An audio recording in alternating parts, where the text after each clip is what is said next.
recording again, and thank you for being here and attending this webinar on high performance and self-sabotage. I'm Judith Richards. I'm the creator of the Richards Trauma Process, or TRTP. A number of people here are very familiar with TRTP, I can see from some of the names. And I'd like to introduce Sally Wilson. Sally Wilson is a singer, an internationally acclaimed singer, classical singer of opera, etc., who was in that very high performance arena for many, many years. Sally, would you like to just introduce yourself? Tell us a little bit more about you and what you have done in your life. Sure, thank you, Judith.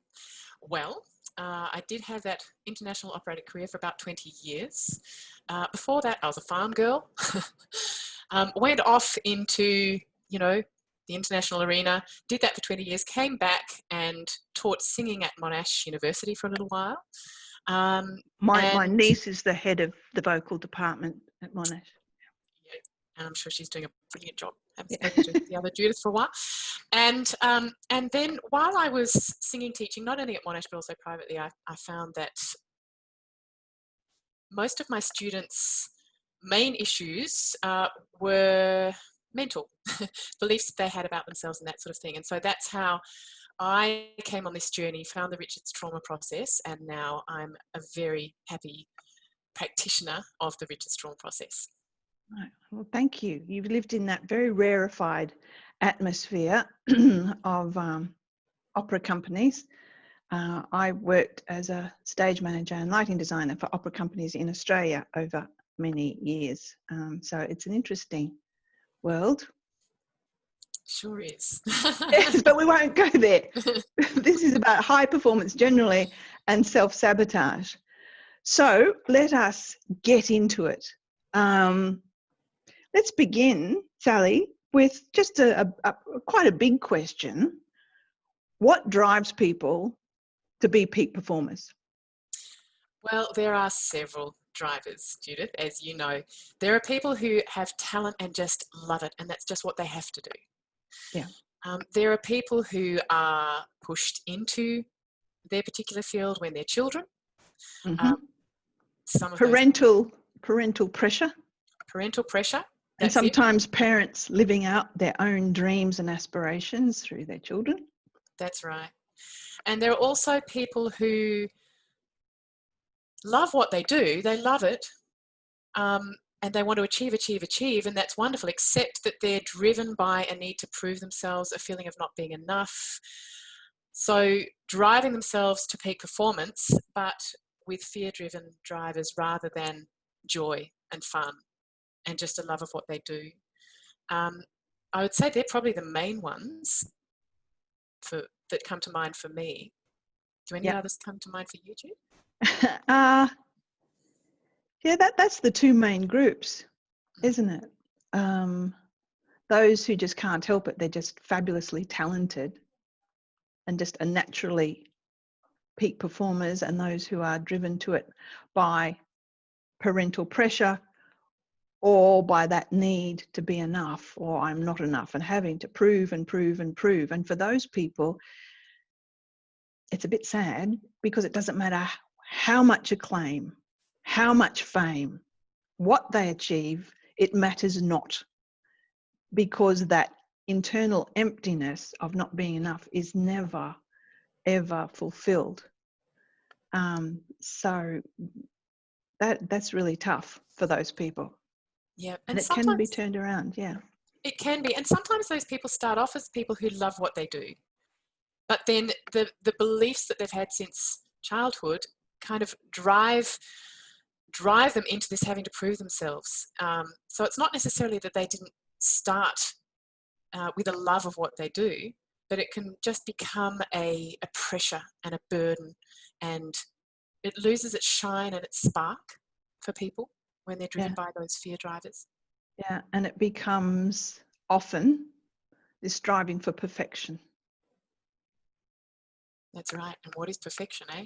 Yeah, and we see it in so many performers in the arts, with dance, you know, the footballers, sportsmen that drive for perfection, and some of them actually end up hating what they're doing. That's right. And the thing about driving for perfection is you're so much less likely to be your best. You're not going to be your best when you're driven by a sense of force rather than power. It's just not going to happen. Difference, isn't there? That's a really good point, but driven by force rather than power. I mean, just simply the physiology of that force with the tensed body. Whether you're a singer or a footballer, you're going to hurt yourself with that tensed, clenched body. Absolutely. And the thing about perfectionism also is that generally if you're judging yourself that harshly, you'll be judging other people that harshly. And if you're in a team environment or if you're in business, it's not going to serve you well either. No. And that's a really good point about teamwork and business. And if we talk about high performance, let's just clarify what areas we're talking in, where we're talking about high levels of sport and athletics. We're talking about high levels of performing arts, which you've already mentioned, dance and music. We're talking about high performance in art and hugely across business. We're talking about high performance on the stage and in the boardroom and in the smaller business. It's a really interesting area, and working with people who live in that rarefied atmosphere, these people are so motivated to do well, obsessively motivated to do well. I find them fabulous to work with. I used to specialize in golfers at one stage, but they're very driven people and very so driven. Disciplined, very disciplined. Yeah, and that's a wonderful thing. It's a wonderful thing when it's coming from the right place. Yeah. Where, as you say, where it's not force, it's power, that internal power. So let's go on to another question. You know, in so many of these arenas, as in every area of life, self-sabotage comes in, which is generally unconscious, subconscious. We don't do it on purpose. But let's have a talk first about what does it look like? What does it look like when in sabotage? Yeah. Let's pick an area. Pick an area, Sal. Sport. Okay. Sport. All right. So I mean, it can take so many forms, can't it? It can be, you know, the very public not being able to kick the goal that you've kicked thousands of times in practice. It can be simply not performing as well on the sports field or in your event as how you perform when you're practicing, when you're training. It can be... So that performance anxiety that kicks in. Yep, exactly. It can be also doing too much. Drive. Some athletes can't take a day off. That's self-sabotage too. You're not giving your body a chance to recover. It can be those people who are highly talented, but whose behaviors don't allow them to fully get to the top of their game. And that might be, sometimes people might lack discipline at the really crucial times. So many different forms of it. Yeah, and like the footballer who continues to have injury, the dancer who continues to have injury, the singer who does, the business person who, no matter what happens, once there's money in the bank, something happens, some disaster, some catastrophe happens, and there it goes once again. And that happens so often, you know, from small business, from family bank accounts, from individual bank accounts. It used to happen to me all the time. I'd work my ass off and get a little kitty and something would happen and gone. It's an interesting phenomenon. And if we're talking about the different areas too, you can be, for example, you can you can know that you want a promotion, but or that you deserve a promotion, but not actually take the steps to get the promotion. Not ask for the raise, not ask for the promotion, or not take those next steps in your business that you know you need to take to really go to the next level. They're all self-sabotage forms. Yeah. And so let's talk about, where does this sabotage come from? Why do we sabotage? It comes from beliefs we've picked up about ourselves, about the world and our role in it when we were children. And that's been programmed into our subconscious. Yeah. One of our subconscious's roles, its main function actually, is to protect us. That's correct. So if our subconscious believes it's not safe for me to be successful, it's not safe for me to stand out and to be outstanding, or it's not safe for me, I don't deserve success, then your subconscious is so much more powerful than your conscious mind, and it will create behaviors in you to fit that reality, to actually create that reality for you. Yes. Coherence. Sorry, I'm poking around. I'm getting a piece of paper. Let's just talk about the mind and the conscious and the subconscious mind. I'm going to do a very intricate and complex infographic here. So the conscious mind here, we use it about 5% of the time, and the rest is the unconscious or the subconscious. You say tomato, I say tomato, it doesn't matter. But we think that this conscious mind is where it's all happening and that's in control. And it's not true. This big guy, the unconscious, is in control. And as Sally said, even before we're born, we take on ideas of who we are. Are we safe? Are we loved? And then we're born. And for some people, that's a life-threatening experience. And for the first 7 years, we're little sponges. The Catholic Church says, give me a child till 7 and I'll show you the man. The Nazis said, give me a child till 7, they're mine for life.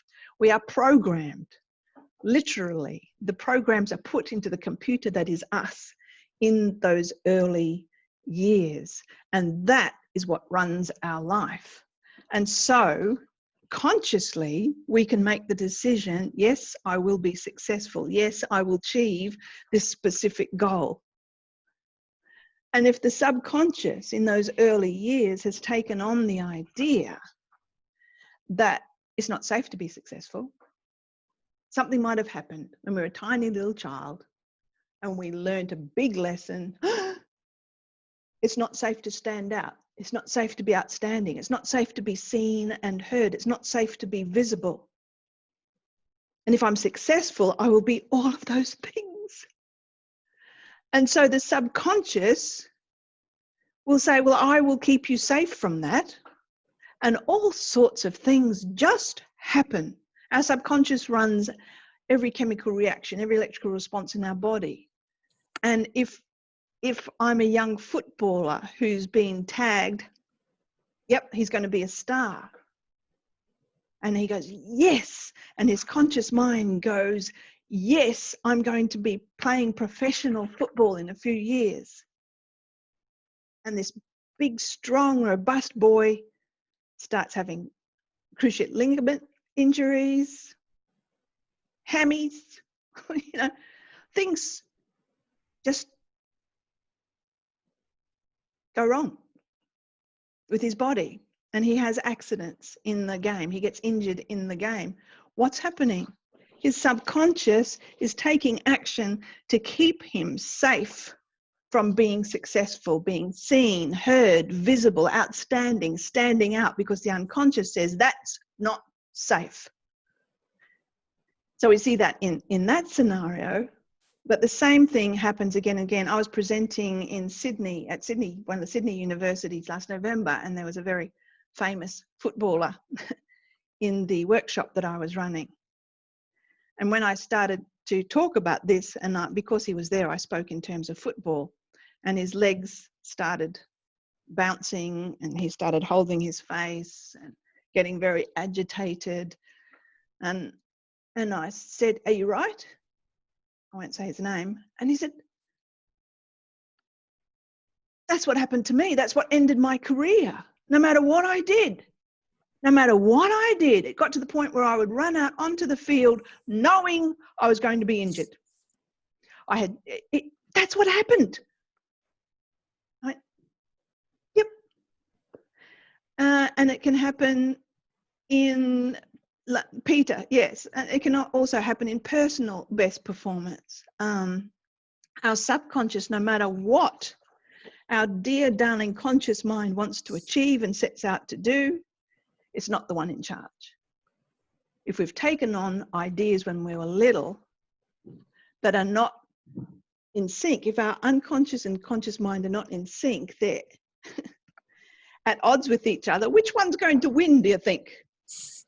It'll be the big guy, the subconscious. So it's so important, whether it's in our personal performance and what we're trying to achieve in our own lives. It doesn't have to be at the elite level, but you can see it very, very clearly at the elite level. If we can get the conscious and the unconscious mind in agreement, well, then you've got the magic. Then you've got, instead of force, and it's interesting, there's a law of physics that for every force there's an equal and opposite force, and it works in life as well. And so if we move from force to having the unconscious and the conscious in sync and in agreement, we go into a much easier way, a much less exhausting way of being. Hugh, could you define that it's not safe or I don't deserve success as emotional parts or ego states? I think it's more broad than that, Hugh. You can define them as emotional parts or ego states, but I think it's much more broad. It's so across the board. It's not just that part or that state. It's the whole foundation of who I am. Because what's an identity? It's a bunch of thoughts thrown together. Usually thoughts that we take on when we're little by our perception of what's going on. You know, mum's left. She's not coming back. A little child is egocentric. You look at their drawings, they're in the middle and mum and dad and the cat and dog are all around the circle. It must be my fault. So that little person, it's possible that little person takes on the idea that everything that goes wrong is my fault. Blame me. So it's so across the board, Hugh. That's how I look at it. And the I'm not safe comes from that. It's our genome program. It's instincts, genome programming and instincts as well. And you know there are three ways, really, Jude, aren't there, that the subconscious gets programmed. One is the genome programming, the instincts. One is the memories and these experiences that kids pick up from when they're in the womb till, well, usually the foundational ones are till they're about 6, aren't they, Jude? Yeah, 6 or 7. When they're in that hypnagogic trance state without a properly formed critical faculty, so they can't filter ideas. So the year 1 teacher who says you're stupid and you'll never get a job, well, yep. There we go. Yep. Or I'm not safe standing out. And like you said, it can come from birth. And that instinctive, I'm not safe. I'm not safe. Can just be there. So, yes. And it can be passed on in a gene tag. You know, for example, there was a study done on survivors of the Holocaust, and they looked at their genetic print, and they found that because a gene is a whole warehouse, each gene's a whole warehouse of information, and they found that there was a tag on the stress part of the gene. So there might be a small stressor, but the stress response was extreme. And their children who'd never been through that dreadfulness had the same tag and had the same response. And their children had the same tag and the same response. So it can be passed down. You know, the science of epigenetics shows us that, or tells us now that trauma is passed down from generation to generation. So it might not actually be my stuff. Yep. If I've gone through, if my family back then went through a genocide, well, there would be a big tag and a big imprinting of lack of safety. So it's an interesting phenomenon. And the fear drives all of these things. As we've said, it drives perfectionism. If I'm not perfect, I'm not going to be lovable. I'm not going to be accepted. I have to be perfect to be accepted. You know, the standing out. Yes. All of these things, they're all the sabotage. It's driven by the subconscious's need to protect. Yes, and by what Bruce Lipton would say is the biological imperative to survive.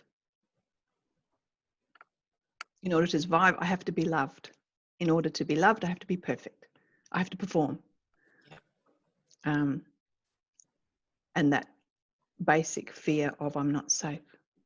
So any questions on this so far from people listening? Or any comments? Oh, I saw one earlier. Let's see. Pardon? I thought I saw... Hugh. Dan Siegel suggests the tag often skips a generation and makes the search for it more difficult. Yes, Dan. And it is very interesting. And I won't go into a big biochemistry lesson of how epigenetics works, but we are actually much more in control of our genetic expression than we ever realized with the research they're doing now. The epigenetic research they're doing now, they say will leave the genome project looking like kindergarten, because our genes are turned on and off by our environment, and we can change our environment, which is our perception and our physical environment, etc., and have much more control over gene expression than we. It's a great field. It's fascinating, which we won't go into it a lot here. And it's just fascinating. I just want to add just a fascinating little note, because I like trivia, but you know, there's in terms of genes being passed down through generations, there have been studies done where, and there was one I read the other day about this particularly dreadful cancer that was passed down in the male line of this family. And occasionally they had adopted males. And those adopted males also got this particular cancer. Interesting, isn't it? So it wasn't passed down in their genes, it was in the environment that they were living in. Yep. So, yeah, Helen, you said there were 3 sources of our programming: yep. Genomic, childhood experience, and what else? Also, there are actions of the conscious mind that affect the subconscious. So yes. that's what allows us to make changes too. Yes. One of the aspects. One of the aspects in which we can take control and shift these unconscious core beliefs. How I came to find out that these unconscious core beliefs were running my life. I just use myself as an example, as an illustration of what we're talking about. I had an interesting experience during my life, lots of them actually. So I was, you know, in a family with abusive siblings. It was an incestuous situation. I was Catholic, so there were lots of priests, and they used to stay at our house. Heads of Catholic orders who have been in the news. And Catholic, I mean, who else do you know who's been drugged and sexually abused by a Catholic nun? And by the time I was a teenager, I used to introduce myself. Hi, I'm Jude. I attract violent lunatics. What can I say? It's a gift. And my life was full of predators until I realized, but not until my last year of my 40s, that it was actually these programs that were running my life. I had the program, I don't matter, I deserve to suffer, I deserve to be punished because I'm a bad person. And why did I think that? Because when I mentioned that, please don't make me go in a room with one of those priests because this is what's happening, it was, what did you do to make that good man of God do that? And you say that to a 6-year-old, 5-year-old, I'm evil, I'm bad. So I deserve to suffer. I deserve to be punished. Basically, I'm shit and I deserve to be treated like shit. And so that was played out all my life. And in the same way, in terms of, and of course, it wasn't safe for me to stand out. So I went to the Conservatory of Music too, and I didn't have a lot of success because it wasn't safe to stand out, not safe at all.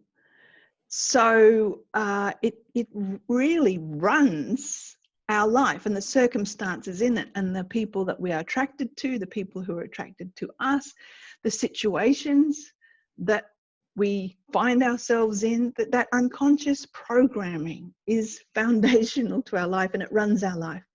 So how do we change it?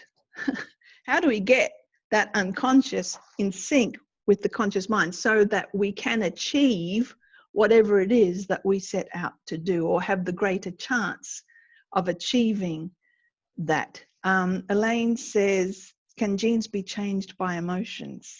Yes. Yes, absolutely. Yes, Elaine, a huge, huge, huge yes. And this is why stress is such a killer. This is why anger is such a killer. I won't go into how it works, but the parts of the gene, of the DNA in the cell, are chosen by a particular protein from an emotional trigger. So it's the environmental triggers that cause a particular part of the gene in the DNA to be expressed. So yeah.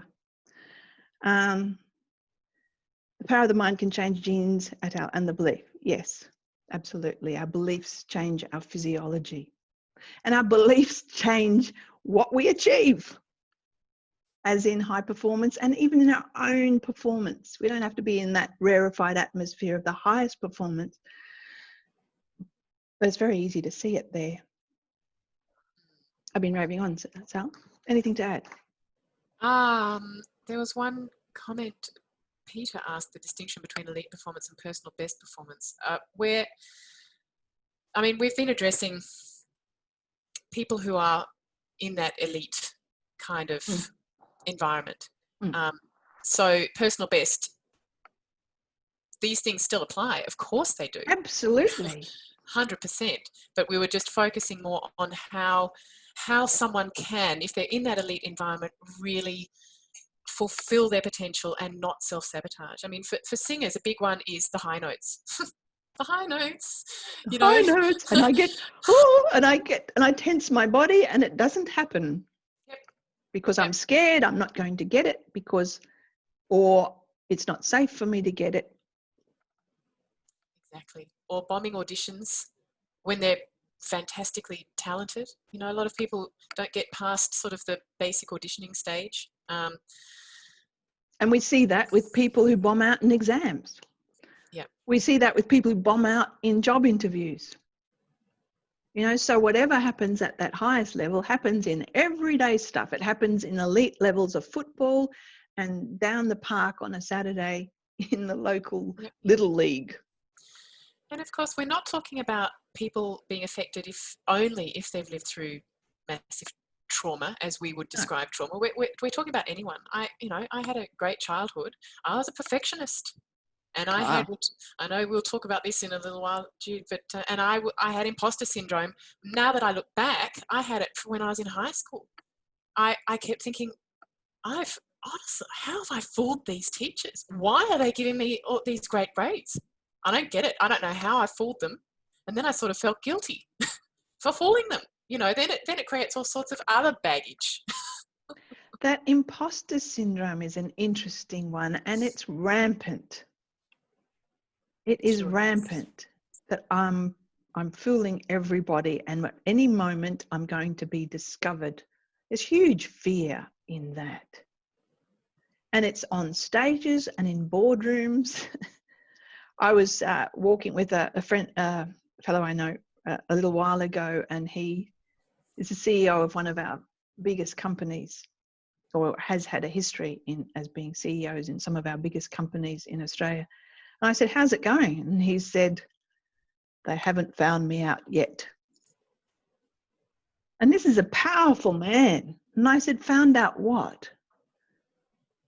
He said, I'm only 5. I thought, this huge, big, powerful man was terrified of being found out.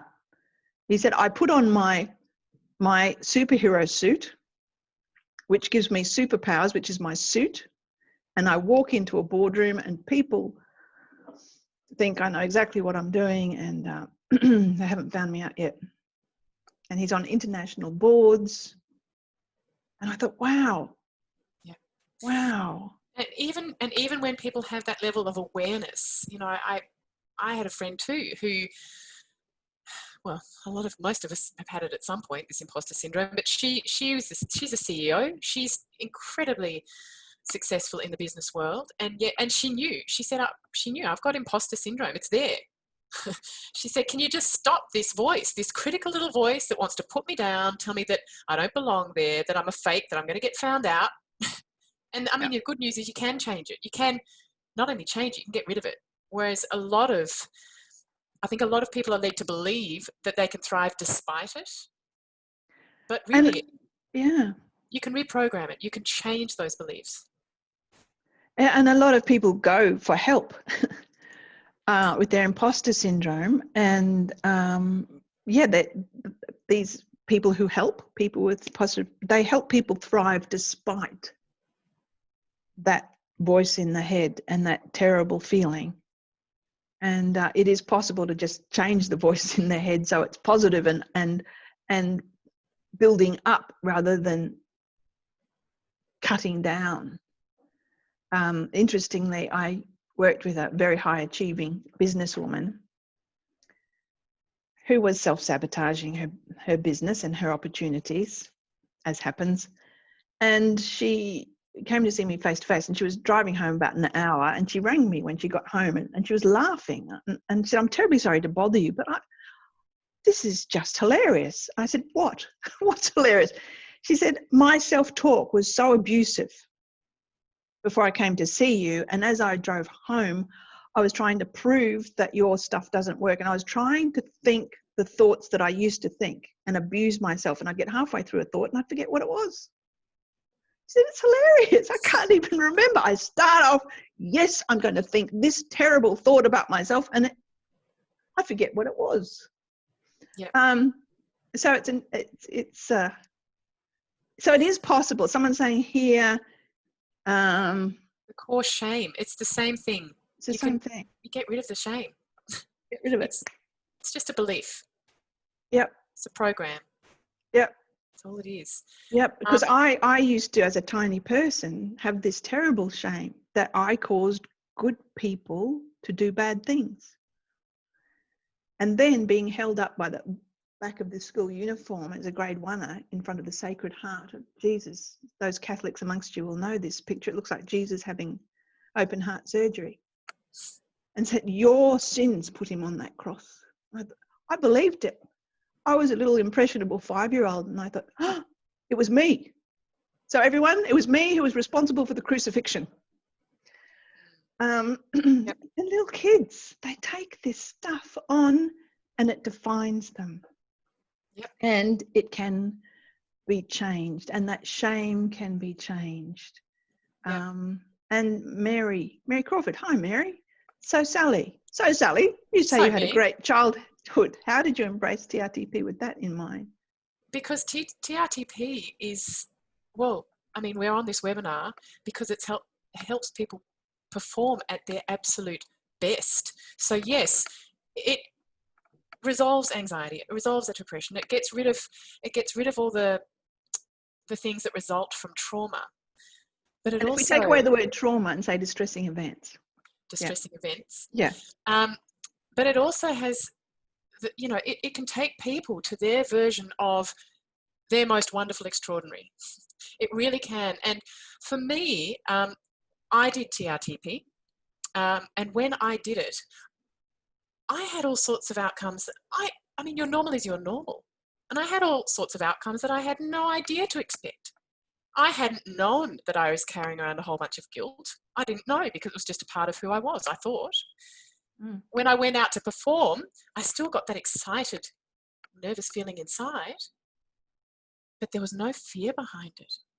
And in the past, I'd learnt to manage my nerves and that fear. I'd learnt to manage it. You have to if you're going to perform at that level.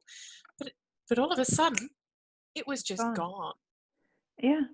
And that's what happens. And in terms of shame, Glaucia, I hope I'm saying your name properly. It's a beautiful name.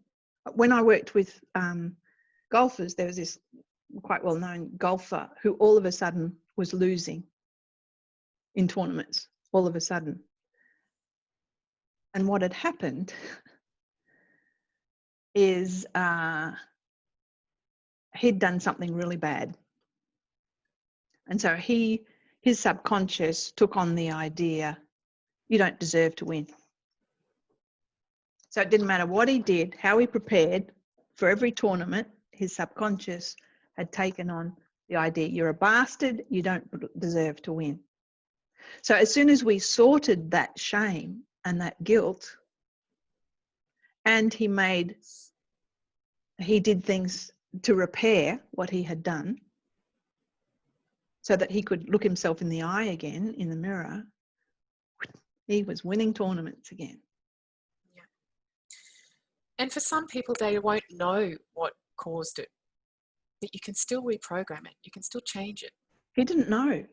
Right. So when did it start? What was happening in your life around that time? Because this is what we always ask. Yeah.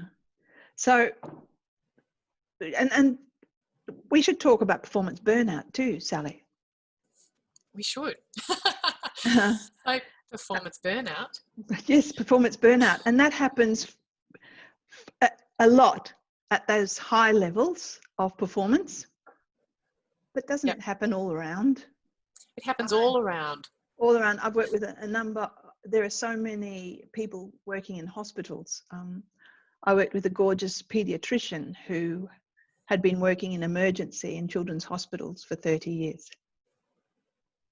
He had extreme PTSD. I won't go into it. And complete burnout. And so what happens is, I mean, in his case, it was PTSD contributed to it. But with most people, we go along and we make ourselves continue and step up. Come on, step up. We don't whinge, a lot of us, and we just get the job done and we carry on and we end up working from deficit, giving what we no longer have and giving what we no longer have and giving what we no longer have. And the whole system starts to break down. It's just, we can't sustain it. I have found working with a lot of people, particularly in those high, across the board, but you see it a lot in those high levels of surgeons and whatever. So the distress of life builds up like the pressure in a balloon. And when we take that pressure down, the symptoms simply disappear. And that burnout can also be a form of self-harm. It's really that operating from deficit and not stopping and having the self-love to fill the bucket again and to take the time out and to nurture self. And it can be a form of self-harm. I don't run once again by the unconscious, I don't matter. Everybody else's needs are higher than mine, I don't matter. I'll just keep going. So if we sort this war between the conscious and the subconscious and get them in sync, the singer can hit the high note with a relaxed, confident body that's free of guilt and shame, etc. That it's the business woman can stop all the sabotage. It's an extraordinary thing that happens when we change those subconscious core beliefs, because it's those that are responsible for the self-sabotage. Change those and things change. So what are the techniques? In turn, the shame and guilt are different things. Okay. I hope, Sally, you can still hit the high note. Yes, she can. But I She better does not. it. I might deafen you all. No, she's not going to do it now, but you can see her on YouTube. So what are the techniques to sort the shame and the guilt? Ursula, I'll just do another quick infographic here. We have a distressing event. The shame and the guilt is because of distressing events. For example, my one, when my mother said to me, "What did you do to that good man of God to make him do that to you? It was your fault." So what happens when we have a distressing event? You know, take away the word trauma, distressing event. Our amygdala, the emergency services, goes off in the brain. The adrenaline, the cortisol is released into our blood system. And the first thing that happens is the frontal lobe, our cognitive brain, shuts down. And part of that is the hippocampus shuts down as well. And the hippocampus is responsible for memory. It's responsible for taking the event.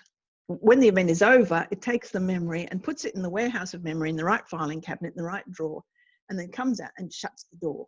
It's over. Well, that event's over, isn't it? Let's move on. But that doesn't happen. Instead, that event gets stored in the subconscious like a videotape loop. It's never brought to an end. It's happening now, it's happening now, it's happening now. In my situation, for example, for years, it was as if my mother was saying that all the time.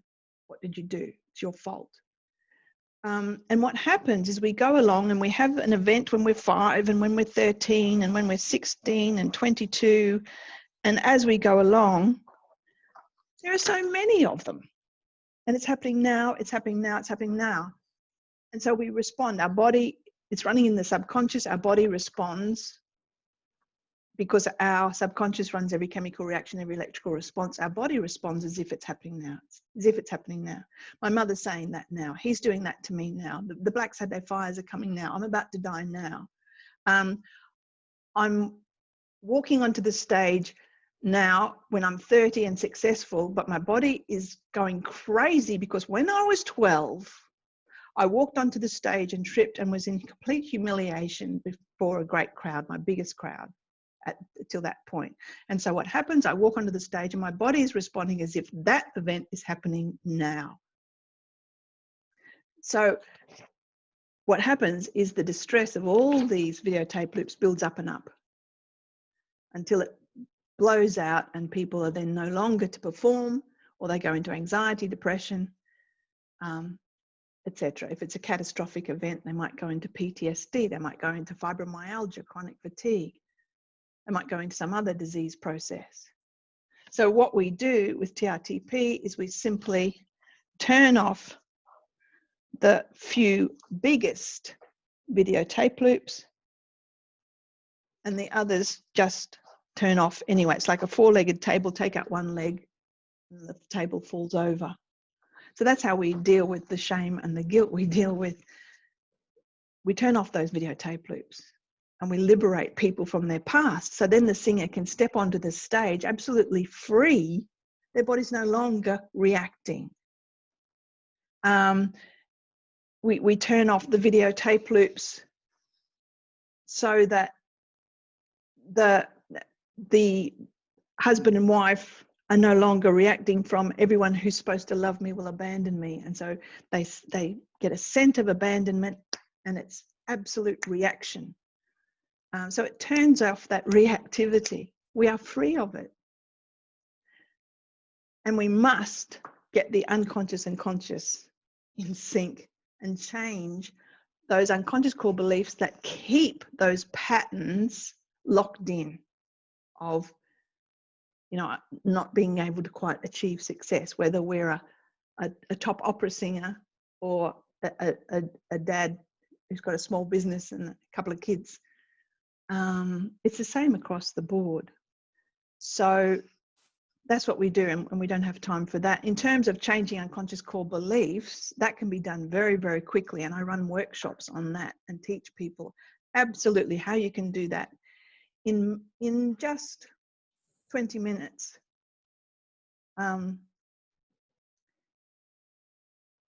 we have so much more control. Let's just do a little exercise, just very quickly, to show the power of our mind and of our imagination. We are so much more powerful than we ever expected. If you put your hands out like that and have a look at your middle finger, most people have one middle finger a little bit, smidge longer than the other. So the shorter finger hand, put on your lap, and the long fingered, no, hang on, stop, come back to here.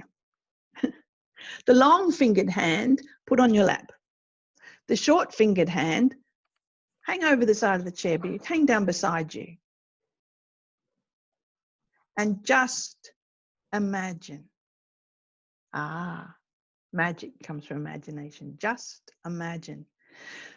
Now, you keep your hand down low, but I'll bring my hand up just to show you. Just imagine there's a little weight attached to that finger.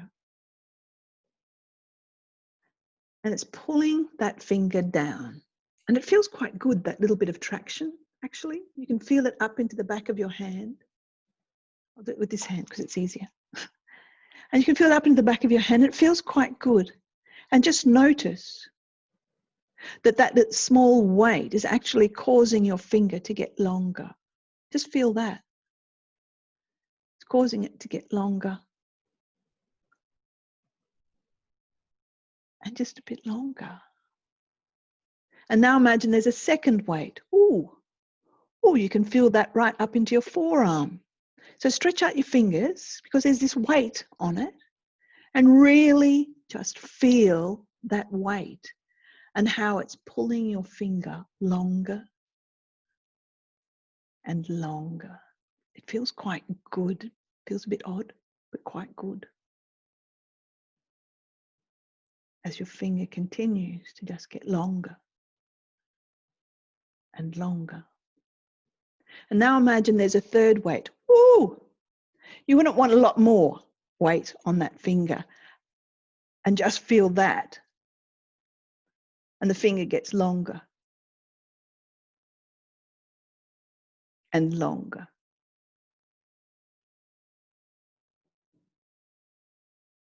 Longer. Wow. Feel that.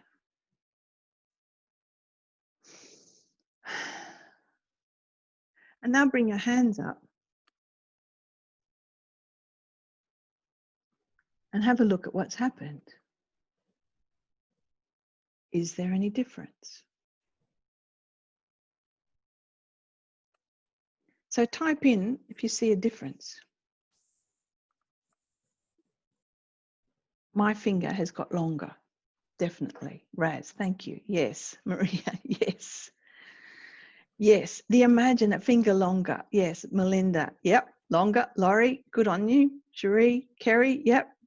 Yeah. Ha ha. Helen, my finger got longer. I like your laughing. Mine too, says Donna. I'm sorry, I can't answer your question on there. You'll have to write it in. Mine too, Donna. That's great. Yep. Margaret Shanahan, thank you. Mine too. You see, the body in the unconscious absolutely believes what we richly imagine. And this is how people imagine away tumors. I've imagined away hydrocephalus. I've imagined away a bung kidney that was 2/3 bigger than the other one. We are so much more powerful than we ever believed. And we can tap into this. We can tap into this amazing power that we have to actually change gene expression and to change our unconscious core beliefs, which will stop our self-sabotage. And that's what this is about. How do we actually stop self-sabotage? Well, stop what runs it, which is the unconscious core beliefs. Change those to the positive.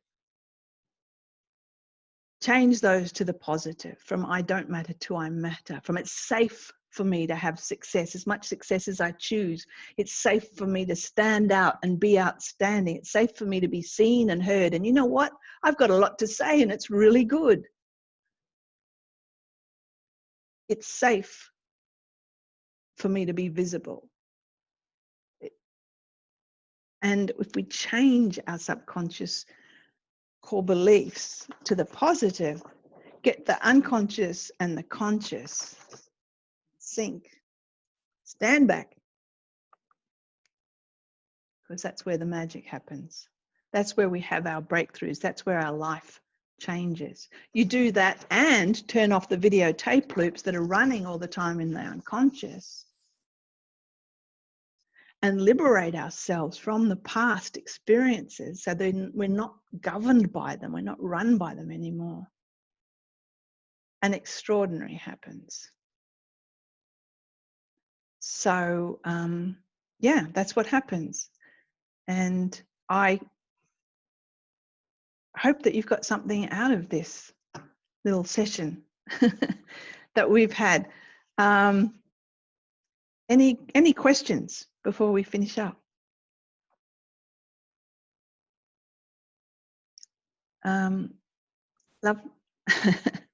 Lovely to meet you, Sally, says Mary. Good on you, Mary. There were a number of people who before the webinar asked me to talk about the training in TRTP. As I said, I created Melinda. TRTP changed my life, forever thankful. You're so welcome, Melinda. Chris, when will there will be workshops like you mentioned? In about a month, Chris. I haven't sorted it, but I'll let you know because we'll have your email and I'll just make a note. Let Chris know about the workshop on that changing unconscious core beliefs. So yeah, I created this process and this model simply because of my own ridiculous life journey, which included, you know how I said I attracted violent lunatics? Well, I went up the hierarchy of violent lunatics, ending up with a homicidal psychopath who was into torture. And I was cut up over a period of 9 years. And I was in very bad shape. And during that time, my son was drugged and sold into a pedophile ring. So a little bit of trauma there. And we had to fix it. I had to fix my son. So that's what we set about to do. And that's how I came up with the process. And I've been teaching it for 5 years now. And it has remarkable, extraordinary results. We're doing the research. Yes, we're entering into a partnership with the medical department at Melbourne University to further our research. And you've seen the outcomes, Sally, your own clients' outcomes and the outcomes of people, you know, Dr. Helen Marcel and lots of the other practitioners. Yeah. And I mean, they still astound me, to be honest. I was just talking with a client today. I was having a chat with her about a month following the process. And she said she just literally feels like a different person. Some people actually have personality transplants. It's amazing. Yeah. So, yes. And so what we are in trouble in our society. You know, if you look at the work of epigenetics and the science of epigenetics and how trauma is passed down from generation, and look at our last century with world wars, countless genocides, etc., that's passed down. We're on the edge of the tsunami of all of that. It's snowballing. And we're in a mental health crisis. I don't know if you've noticed. We need processes to work with people who are in pain, to take them by the hand and say, I've got you and you're safe. And I know what to do. And this is the thing, to take someone to the place of it's over and I'm safe now.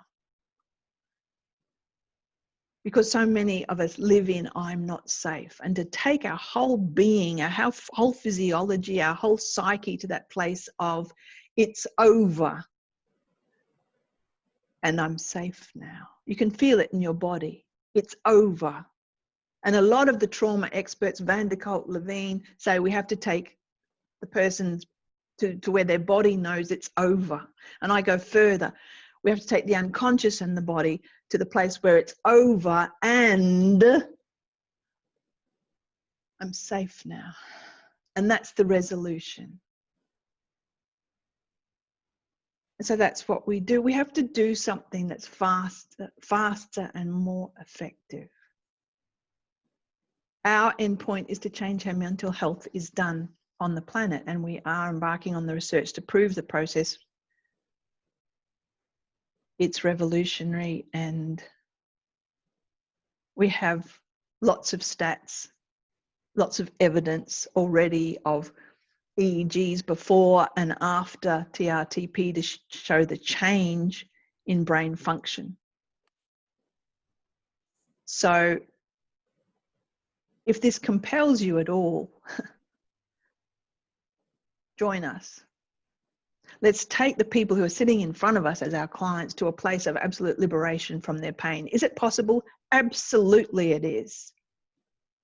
And that's what we do. So in terms of high performance and self-sabotage, in terms of any performance, in terms of you and me and us, it's if we change our unconscious core beliefs so that they support us, so that they lift us up, everything changes and the pattern of our life changes. So on that note, do get in touch. The website is therichards.traumaprocess.com. You can go there and make an appointment for a phone call to find out more about the training. There's lots about the training on there. We're doing it all online now. Funnily enough, with COVID, it's all online, and we're having we're having better learning outcomes online than in the face-to-face. So it's an 8-week program, and the 3-day workshop is now online. It's fabulous. So thank you, Sally Wilson, for joining me in this conversation, looking back on what you have achieved in your high-performance career is just mind-blowing. And thank you for joining us on this journey in TRTP. And thank you to everyone who's come onto the call. And if you are interested, just type in now, interested, if you're interested, and we can get in touch with you about interested in the workshop, interested in the longer training. Just write in interested just before you go. Thanks, Margaret. And Glaucia Barbosa. What a beautiful name. Cynthia, thank you. And Hugh, great, Hugh, we'll be in touch. Interested, already enrolled. Already enrolled. Raz, oh, good on you, Raz. That's great. Thanks, Peter. Lovely to have you here, Pete. And Nora, lovely. Nora in Hungary. Nora is interested in the training too. Okay, and thank you. Have a lovely, lovely evening, and go gently at this interesting time. Thanks very much. Thanks, Sal. Thank you, Jude. Thank you. Good evening, everybody. Yeah, I love your orange, Sal. I love yours too. Thanks. Talk to you soon. Okay. Bye. Bye.